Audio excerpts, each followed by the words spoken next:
Good morning, everybody. My name is Jennifer Lodeman. I'm the Deputy City Clerk, and I appreciate that because we are currently absent a chair and a vice chair, we'll go ahead and get the meeting of the building board started. I'll go ahead and do roll call, and then we'll do the Pledge of Allegiance, and then we'll go ahead and elect a chairperson so that they can run the rest of the meeting, if that works for all of you. All right. Giancarlo Antona, Juliet Marola, Lawrence Gottfredson, thank you, Perry Hoff, okay, and then I will note the absence of Ara Abrahamian, and that is it for the current slate of active board members. If you'll all stand for the Pledge of Allegiance.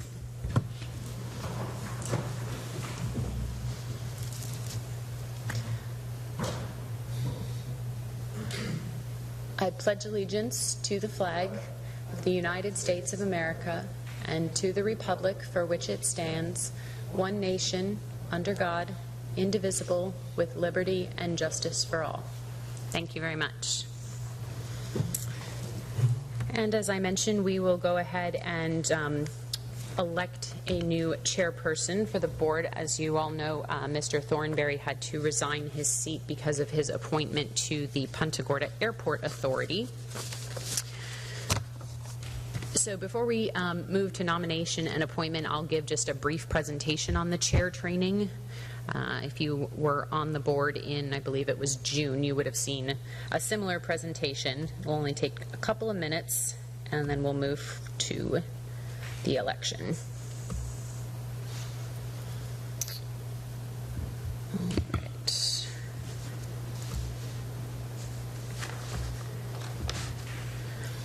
Okay. So this is just a brief overview of the chair position so that all of the active board members are aware of what those roles and responsibilities are. The chair is elected by members of the board and serves a one-year term. Obviously, we're having an election for a chairperson now because the position is currently vacant. They can serve a maximum of 3 consecutive years if re-elected. They perform a number of duties as the chair. They run the meetings in accordance with the published agenda. In the absence of the chair, the vice chair will be in charge of running the meetings. The chair ensures that proper procedure and decorum is observed, and they are responsible for maintaining order during the meetings. Chair also calls for a vote on all motions and does participate in that vote unless a conflict of interest exists. And the chair, or if the vice chair is serving in that capacity, wishes to make or second a motion, then they must relinquish the gavel to another board member. And whoever is acting as chair is also responsible for signing the minutes that are approved at that meeting. All right, required knowledge for a chair. Understands basic parliamentary procedure, especially for motions, ensuring that motions are seconded, that a vote is properly recorded, all of that good stuff. They also understand the procedures for public comment and make the members of the public who are present aware of those procedures if necessary.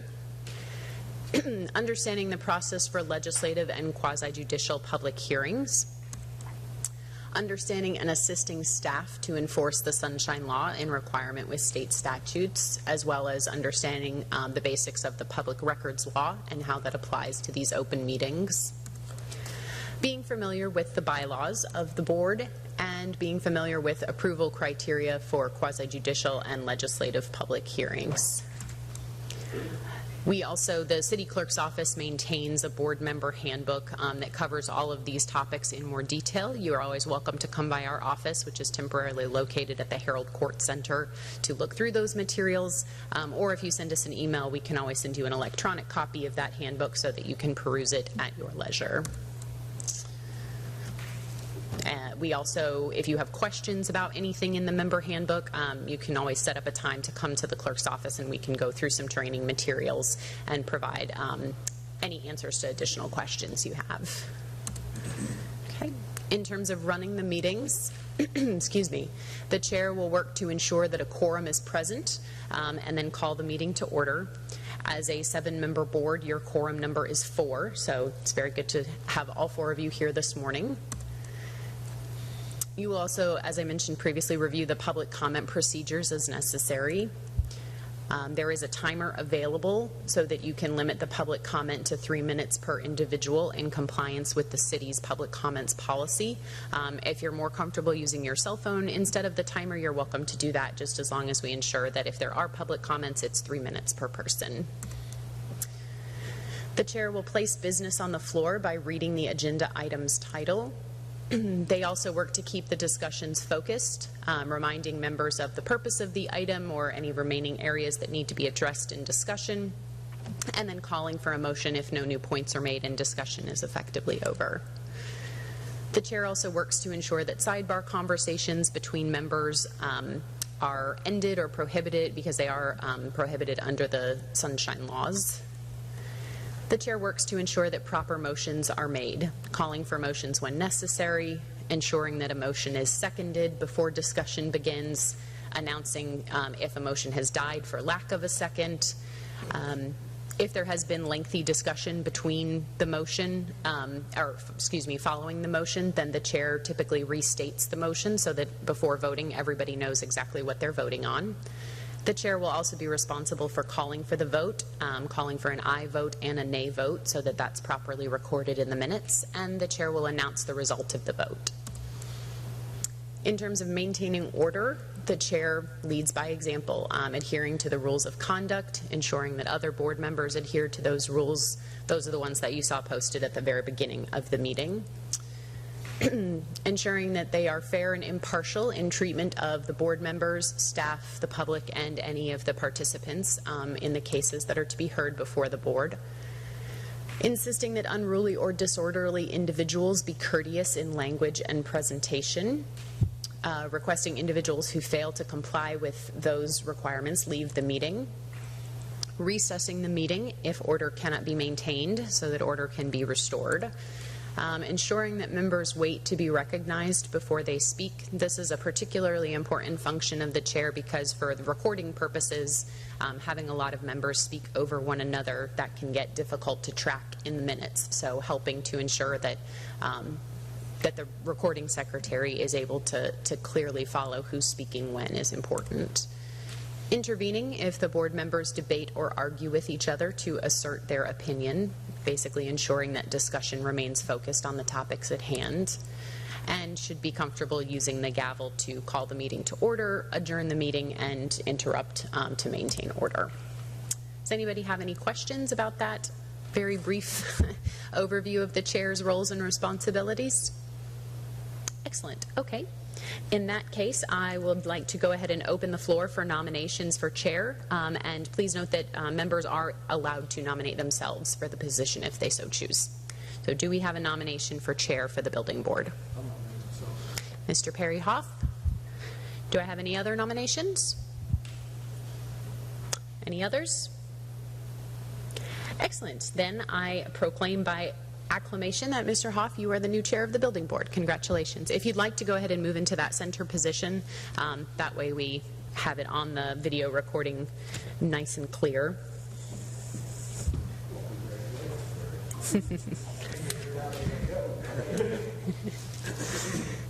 Thank you.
So I got to read these out loud.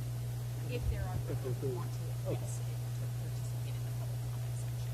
Okay, so I just announce them in the mic. If there's anybody. Yep, and just make sure your mics are all turned on and they just make a nice voice.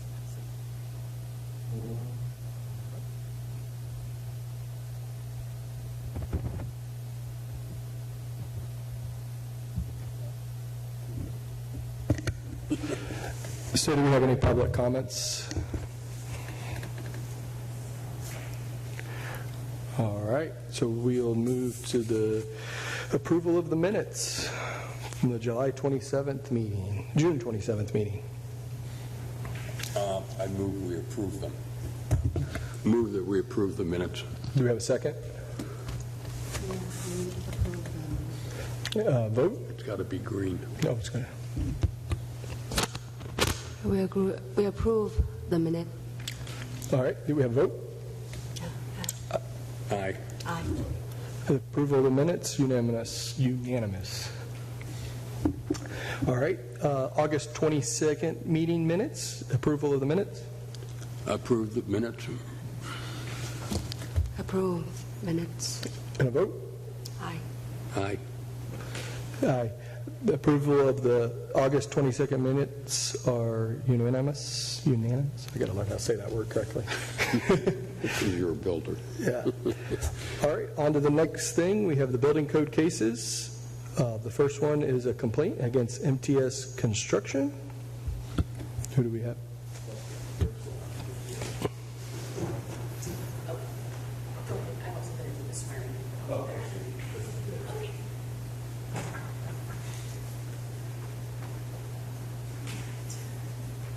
So at the beginning of this part, I'll do the swearing in. Yep.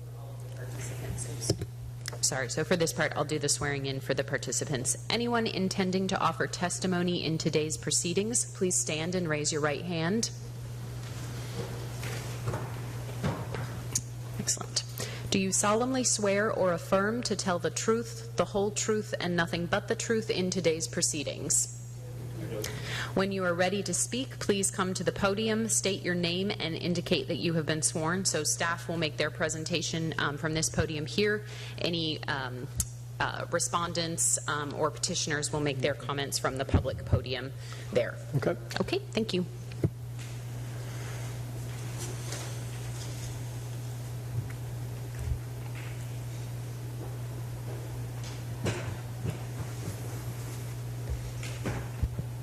Good morning. My name's Dan. Good morning. My name is Dan Lewis. I'm the alternate board counsel attorney for y'all today.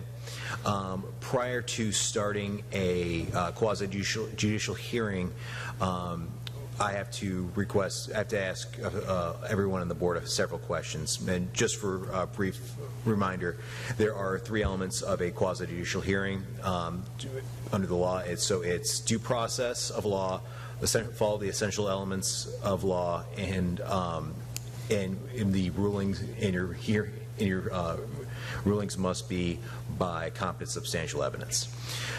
So to begin, what I do is I ask every one of the board members whether or not they've had any ex parte communication or whether or not they've made any site visits. And that goes to whether or not due process and whether or not you can adequately hear the facts fairly, and whether or not you can make a ruling based on what you've heard today instead of outside information.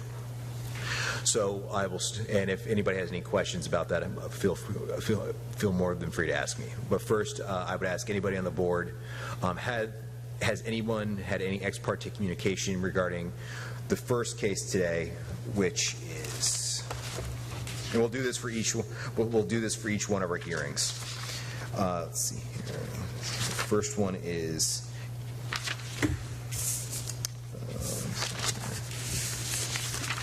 MTS Construction. Has anyone here had any communication, either by email, communication, actual verbal discussions with anyone with any other person regarding this matter? No. No. No. Has anybody made any site visits to the property in question in this matter? No. No. No. Seeing no, that I don't see any ex parte communication or site visits. So we can proceed with the hearing.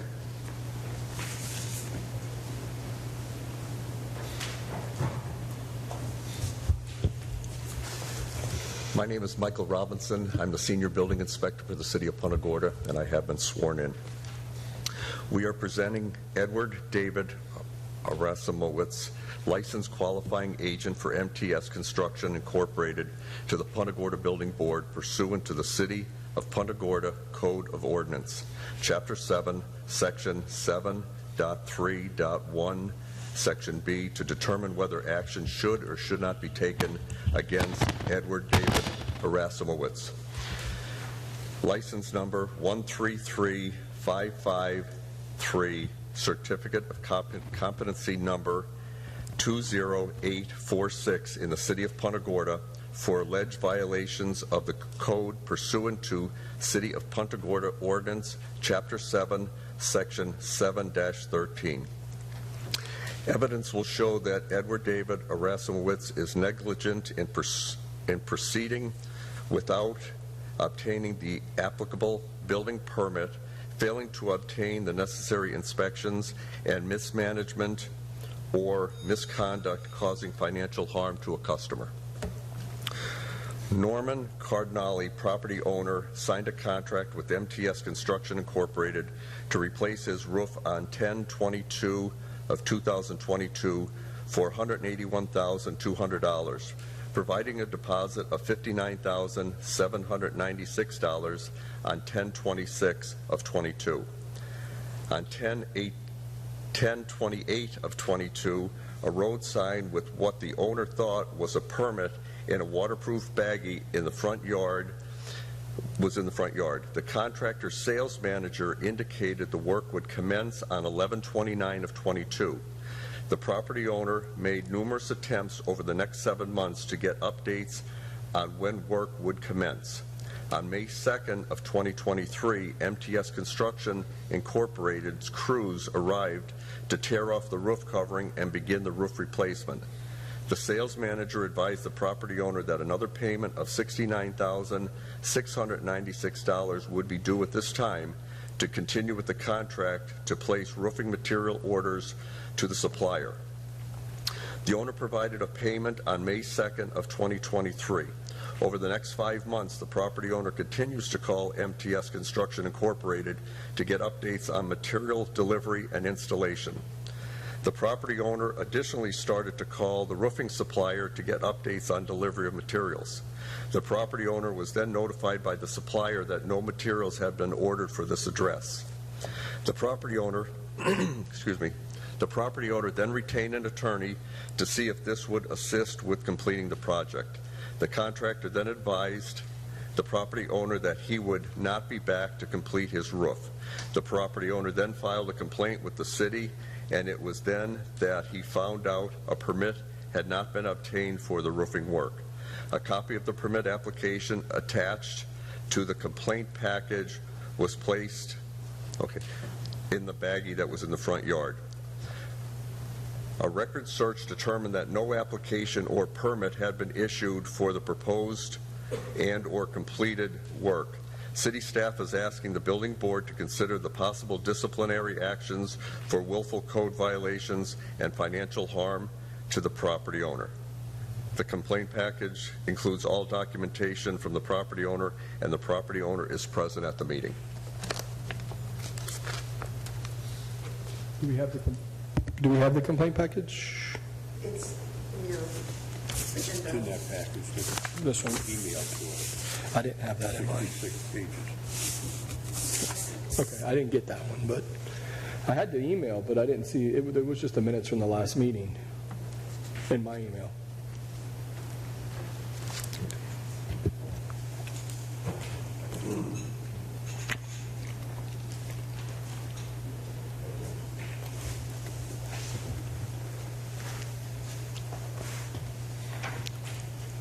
Sorry.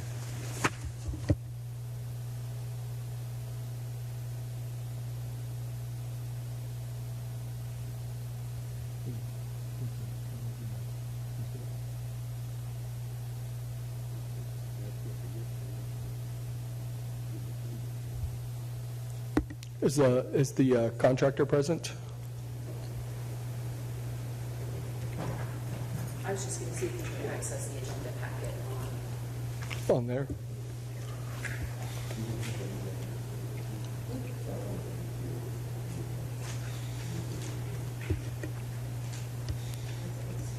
I don't know how I didn't get this. I got an email, but it was like it was just the agenda from the June meeting. Okay, well, I came through mine as an attachment.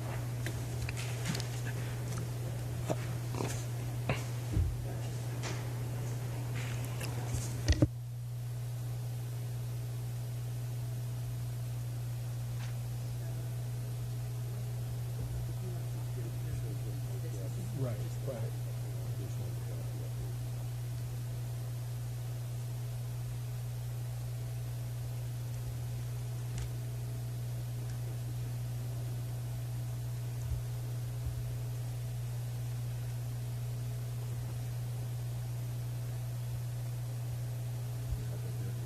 No, I'm good. I got it right here.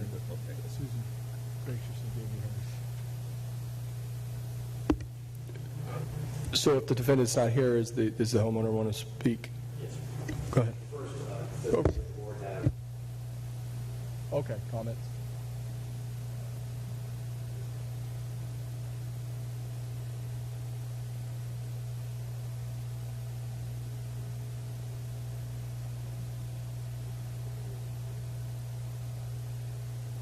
So what do I just say that?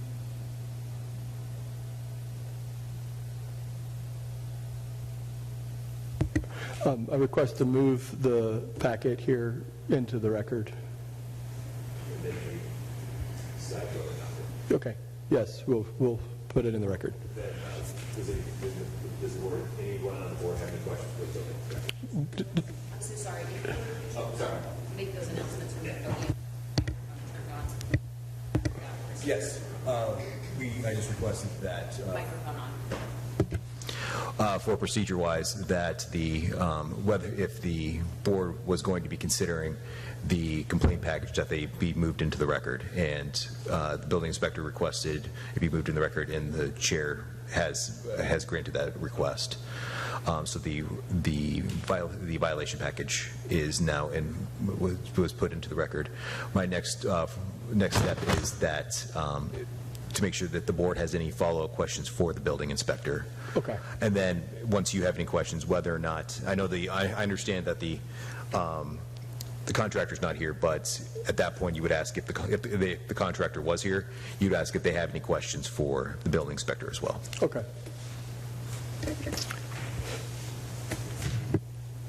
So does anybody have any questions for the building inspector? No. No. I do have one question. Did the contractor ever apply for a permit? No. So there was no application and No. nothing, no record with the city? No record of that. Okay. And at this time, his roof is still not complete? That's correct.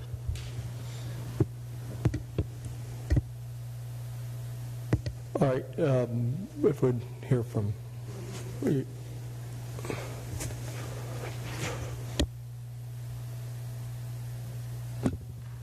Hi, my name is Norman Cardinale. I'm a resident, and I am the owner of 1775 Jamaica Way. Whatever the building inspector did say is all correct, that information, so there's no sense in me doing it over again. But in addition to what he did not say, is that in turn, I did file a complaint in addition to the city with the Department of Public Business and Professional Regulations, and they forwarded to Fort Myers office.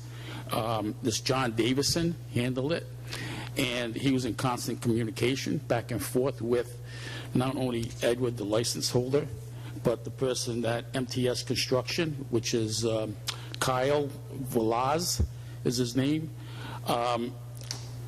He gave also John so many different excuses.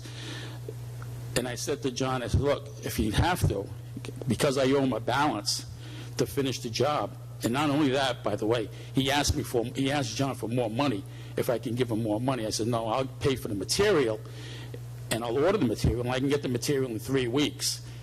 And then he could finish the job. He refused to do that. Through John Davison's investigation, he found that he owes Manic Metals, who's a supplier, $696,000, which he never paid. And I also got served from a law firm, Isaac Greenfield, a UCC filing, stating that he also owes $287,000 to some more people. And they asked me if I owed him any money, MST Construction, that it would pay Isaac Greenfield law firm. In addition, I also was speaking to another general contractor here in Punta Gorda, and he also told me that he did not get paid. He did not get work, and he paid him over $100,000. I know that through investigation with this, I find that these people constantly are doing this and scamming people. This Edward, the licensed contractor, the license under, he holds multiple licenses. He has 3 commercial general contracting licenses. He has 2 roofing licenses. He has a plumbing. He has electrical. There's no reason to have all these licenses as a contractor. There's only 2 reasons. First reason would be that he's making money off the deal. He's renting these licenses out to other people, or he's scamming people, doing the same thing. Now, this MTS, they have a history of scamming people. There was also another gentleman that worked for them as sales manager who happened to be a Lee County sheriff officer. He got arrested for scamming and taking money that was working for MTS Construction. Excuse me, we got to keep it pertinent to your case and not the history of... Well, I'm just trying to show that these people are they're just constantly doing this. And there's no reason to have all these licenses, really.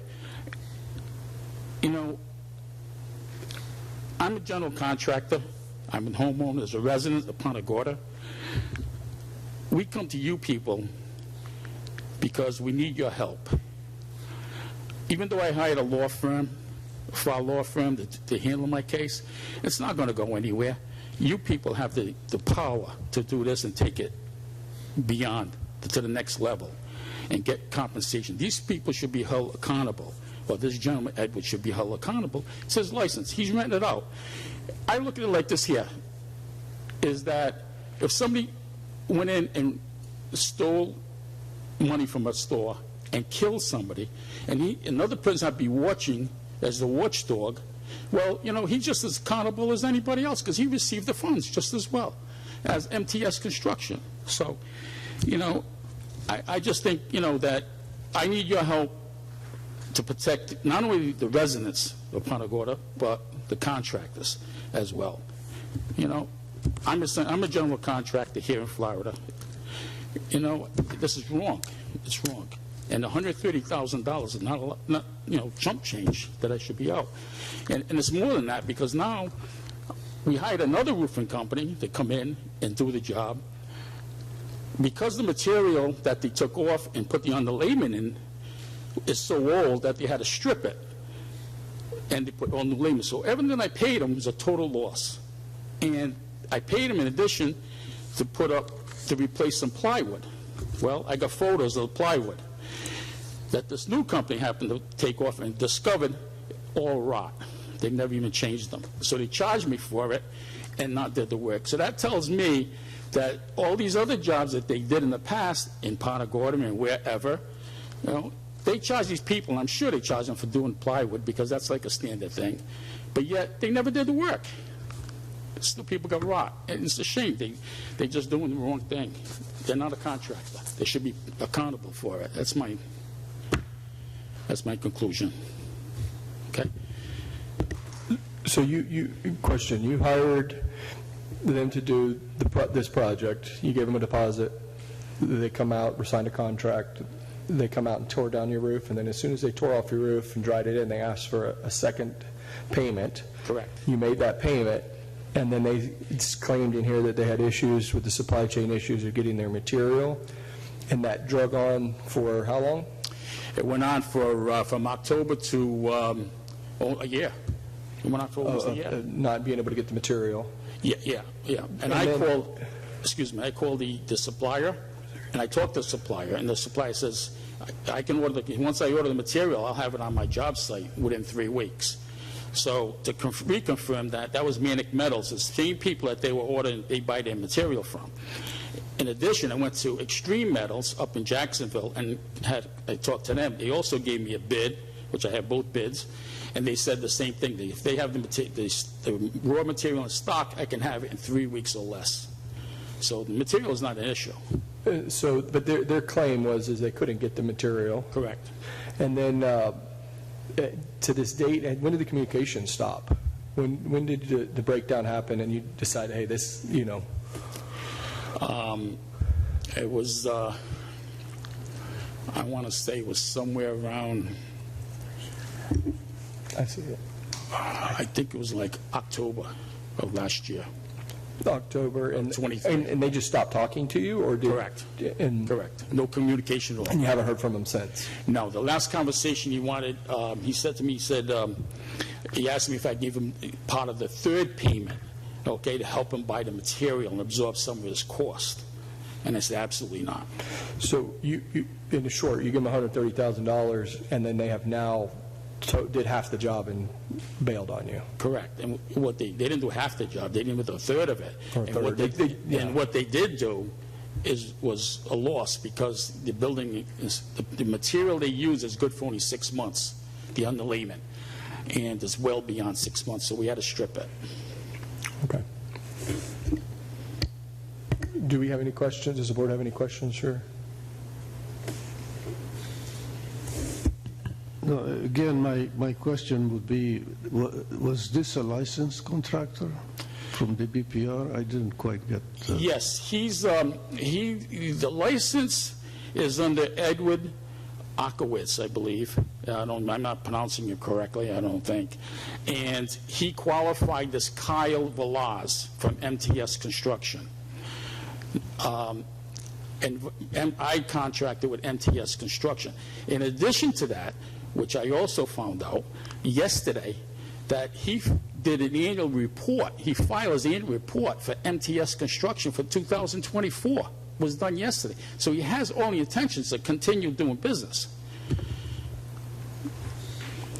Maybe a different qualifier's name, I don't know.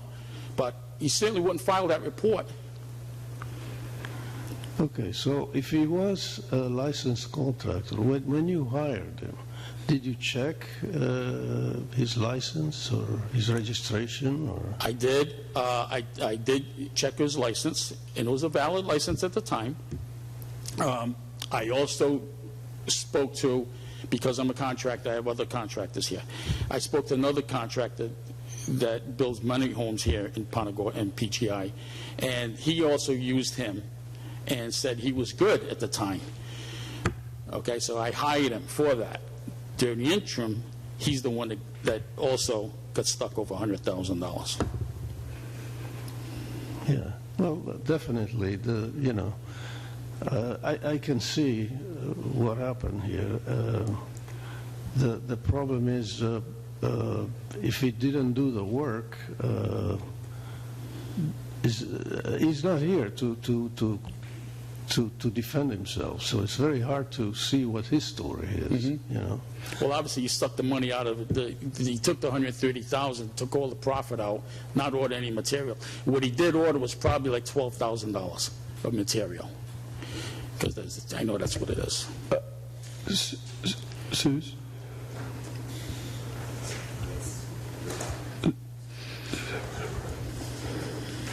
Suze, I have a question for you. Is MTS currently doing projects in the city? Not this one, no. Not at this time. For the record, Suze Russell, License and Permitting Supervisor. I do have proof of delivery for Mr. Arasimowicz, I believe is the pronunciation. He knew the board was meeting today, and he knew that the board would proceed without him if he did not show. Okay. Now, you didn't hire MTS though, right? You hired this Kyle, am I correct? And the MTS just qualifies Kyle. No, you got it backwards. I hired MTS. Okay. Kyle Velas is the contractor for MTS. No, David Who's David? Arasimowicz. Kyle may be the owner or a partner, but the license is held by David Arasimowicz. You're right. I'm sorry. You're correct. The license is held by David, okay? But I did business with Kyle Velas. He probably is the owner then of MTS Construction. Okay, so Kyle is the owner, or we don't He know may who be- Kyle, we don't know who listen, Kyle we- is. We just know that Edward is the one that's. Correct. We only that's the deal with answer the for it. qualifier. We don't deal with partners, owners, Okay. or anything like that. We strictly deal with the qualifier. All right. So if there's no more comments, does anybody have a motion they would like to put forth? Oh, go ahead. Well, first of all, have we decided that the contractor is not here? We cannot ask questions of him?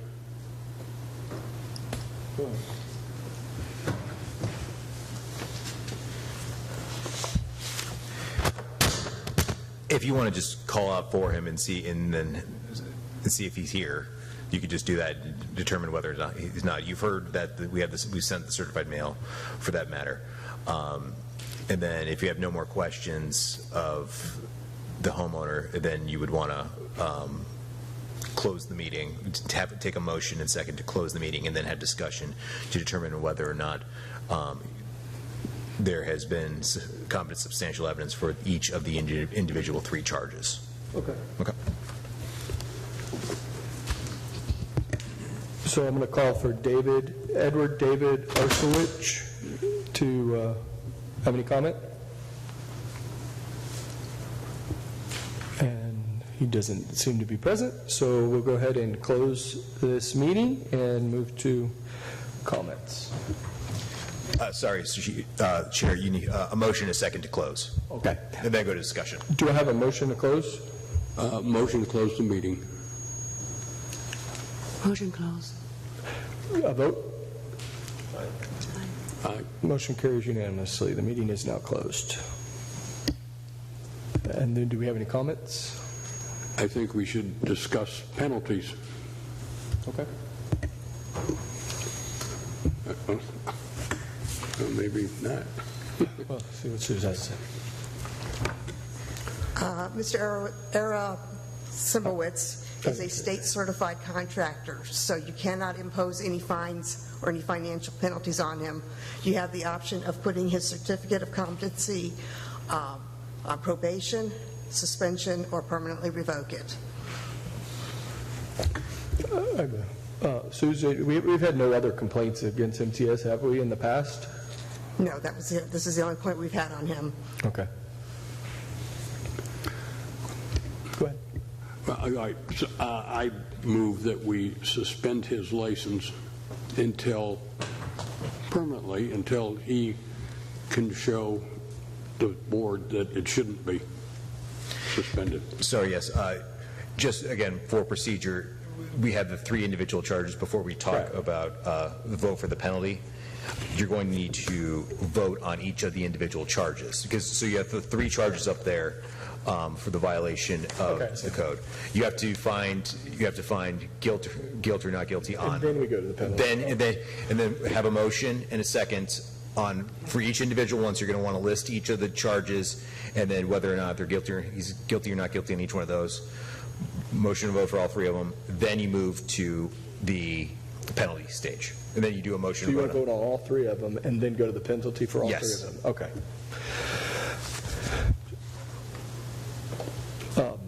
We're going to take a vote. Charge number 1, failing to obtain inspections, including but not limited to the final inspection. 1 count. Guilty. Guilty. Guilty. We find MTS Construction, Edward David Arsimowicz guilty on charge 1, failing to maintain inspections, including but not limited to the final inspection. We're going to vote on charge number 2, proceeding on any job without obtaining applicable local building department and applicable local building departments and inspections. 1 count. How do we vote? Guilty. Guilty. Guilty. So we find MTS Construction, Edward David Arsimowicz guilty on charge 2, proceeding on any job without obtaining applicable local building department and inspections. We're going to vote now on charge 3, committing mismanagement or misconduct in the practice of contracting that causes financial harm to a customer. 1 count. How do we vote? Guilty. Guilty. Guilty. Guilty. Charge carries unanimously. We find MTS Construction, Edward David Arsimowicz guilty for charge 3, committing mismanagement and misconduct in the practice of contracting that causes financial harm to a customer. So we found him guilty on all 3 charges. Now we can proceed to charge 1 and talk about the penalty for charge 1. Do we have any comments or a motion? We can, what, do we get to either suspend or what were the options again?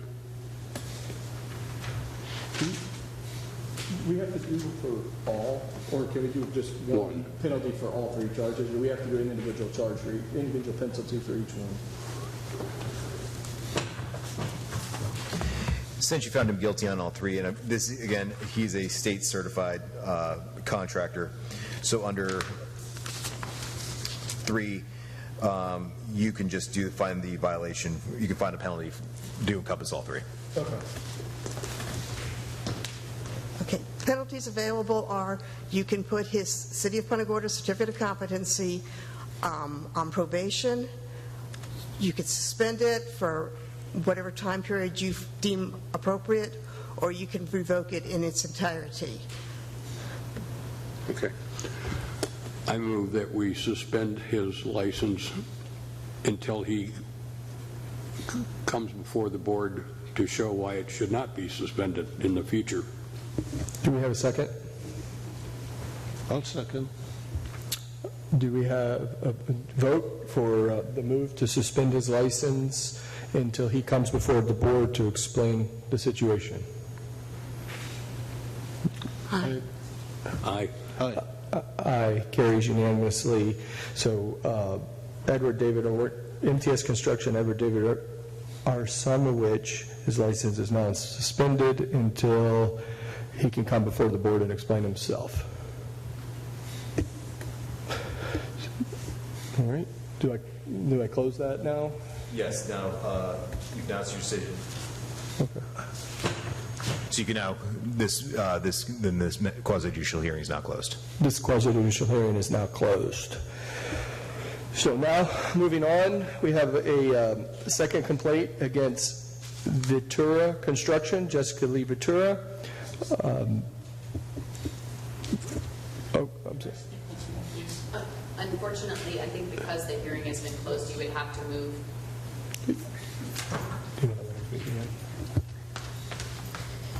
In order to have either the staff or the petitioner speak again, you would have to move to open the hearing again, and then you could have additional. But typically, it's my understanding that that's only done if the board has a specific question for either party.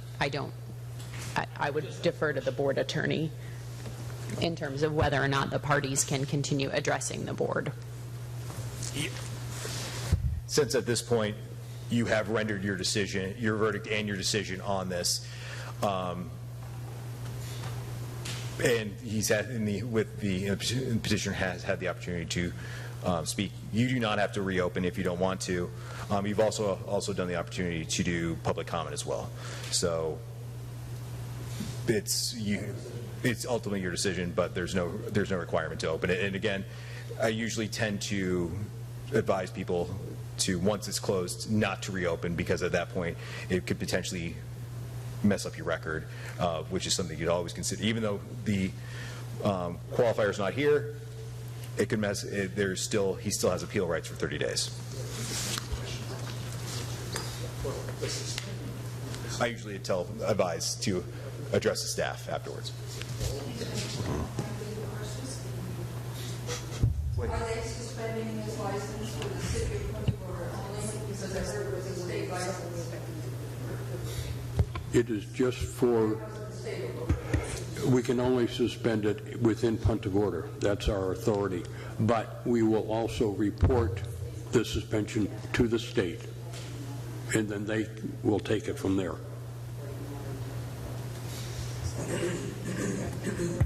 All right, so we're not going to open the meeting back up. We're going to move on to the next agenda item.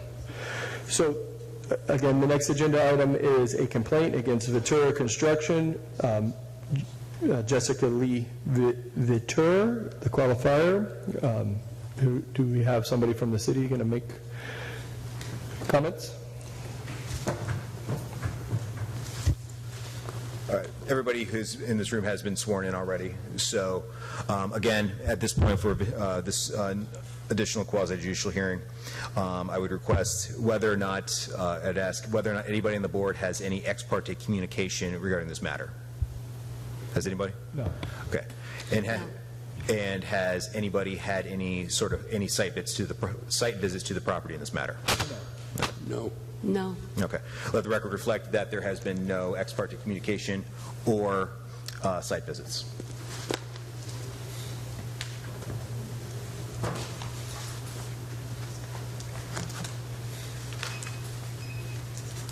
Go ahead. Okay. Again, my name is Michael Robinson, Senior Building Inspector with the City of Punta Gorda. We are presenting Jessica Lee Vitur, licensed qualifying agent for Ventura Construction Incorporated, to the Punta Gorda Building Board pursuant to the City of Punta Gorda Code of Ordinance, Chapter 7, Section 7.3.1, Section B, to determine whether action should or should not be taken against Jessica Lee Vitur, CGC license number 1513058, certificate of competency number 18426 in the City of Punta Gorda for alleged violations of the code pursuant to City of Punta Gorda Ordinance, Chapter 7, Section 7-13. Evidence will show that Jessica Lee Vitur is negligent in failing to obtain the necessary inspections and mismanagement or misconduct causing financial harm to a customer. Kevin Schoen, property owner at 1426 Via Milanese, hired Ventura Construction to complete a remodel project to include remodeling of a non-bearing kitchen wall, laundry, and master bedroom suite. The property owner contacted the city to inform staff that work had begun without the necessary permit, and a stop work order was posted by the city. The building official then contacted the contractor to discuss the need for a permit and in-progress and final inspections. After several months of waiting the contractor finally submitted and obtained a permit number 22-169644. Permit issued on 4/12 of 22. Once the permit was issued, the inspection requirements included rough plumbing, electrical, and building framing and finals. The plumbing and electrical subcontractors were attached to the permit prior to the issuance. The inspections as of today's permit check have still not been scheduled. The building official made additional effort to assist the homeowner by calling the contractor's office to never receive a return phone call. The permit is currently an open, expired permit with outstanding inspections. It appears from the owner's submitted statement and documents he has been contacting the contractor repeatedly to complete the permitting requirements to no avail. All work occurred prior to Hurricane Ian. As of today, 1/23/24, inspections remain outstanding and permit is expired. City staff is asking the building board to consider possible disciplinary actions for willful code violations and financial harm to a property owner. The complaint package includes all documentation from the property owner, and the property owner is present here at the meeting.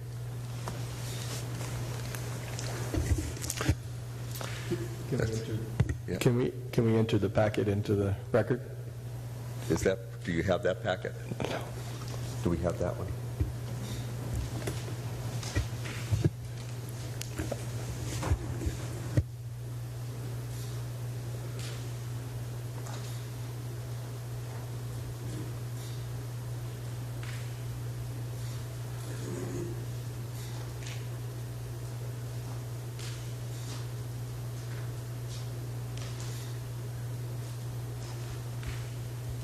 Did the board have any questions for the? Okay, so, go ahead.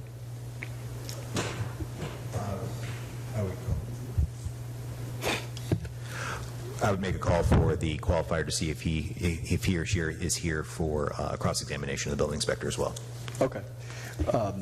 Is Jessica Lee Ventura here? Questions for the inspector? It doesn't look like so. So we'll move to the property owner.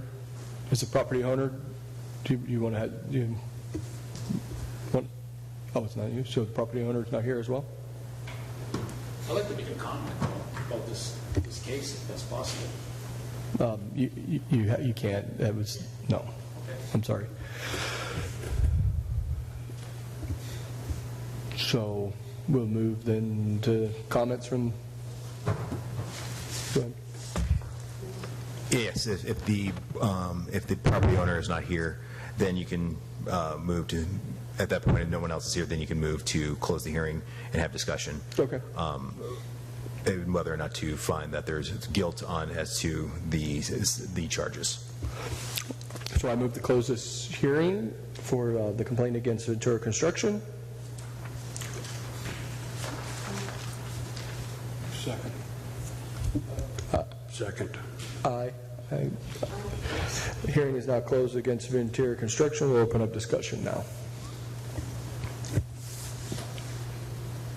Well, I'm a little confused. So neither the complainant or the homeowner or the contractor are not here for this. Is that correct?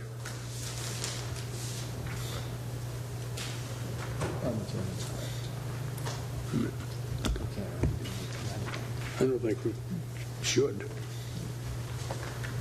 Suze Russell, licensed and permitting supervisor. I personally do not know the qualifier or the homeowner, but they were both sent notice for the meeting. We did get the certified receipt back for the qualifier. We don't send the homeowner's letters certified, but his letter was sent the same day as Mr. Cardinelli's was. I think we should just suspend this until we have some people that can provide information. Can we motion for suspended till we can hear? You're looking to suspend the license? No. Suspend this. The hearing. Hearing until, or put them on maybe probation until that we can get somebody here? Well, if you're going to put them on probation, then you would have to find guilt. If that's the way you want to proceed, you can. Are they locally registered? Are they state certified? I don't know what the status is. What is their status? State certified. Well, we don't really know what we're doing. I mean, yeah, I think we still think. They're state certified, so it would be the same. They'd be the same penalties you just had in the previous case that available to you. So if you were looking to suspend the local license and find guilt or not, and then suspend the license. But if you wanted to just continue the hearing, at this point you've closed the hearing. Well, you haven't closed the hearing yet, but I don't think at this point you're kind of deep into it. If they want to table and continue, they can do that as well.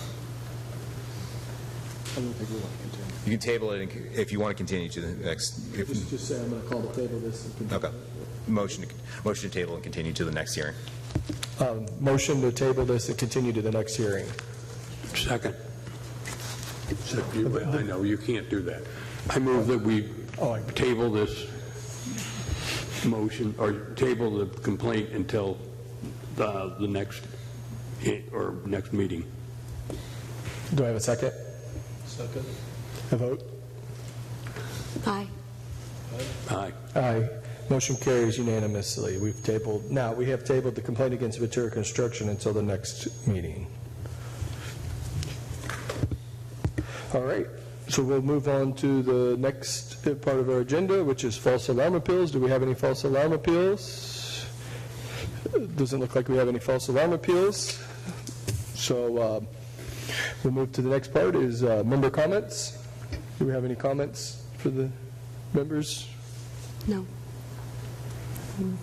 Any announcements from what's coming up or anything?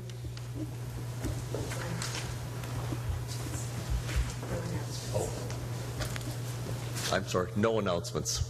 Okay, so then we're going to move to adjourn. Oh, go ahead. You're going to want to announce when the next meeting. Okay. You're going to want to, Chair, you're going to want to announce when the next meeting is. Okay, so the next meeting will be February 27th, 2024.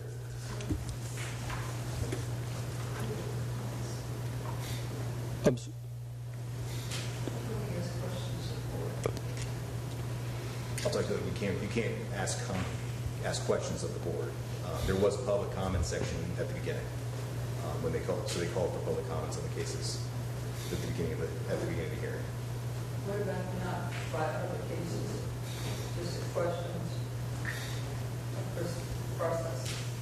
Well, that was for the public comments at the beginning. Yes. Okay, so we'll adjourn this meeting for today, and meeting's adjourned.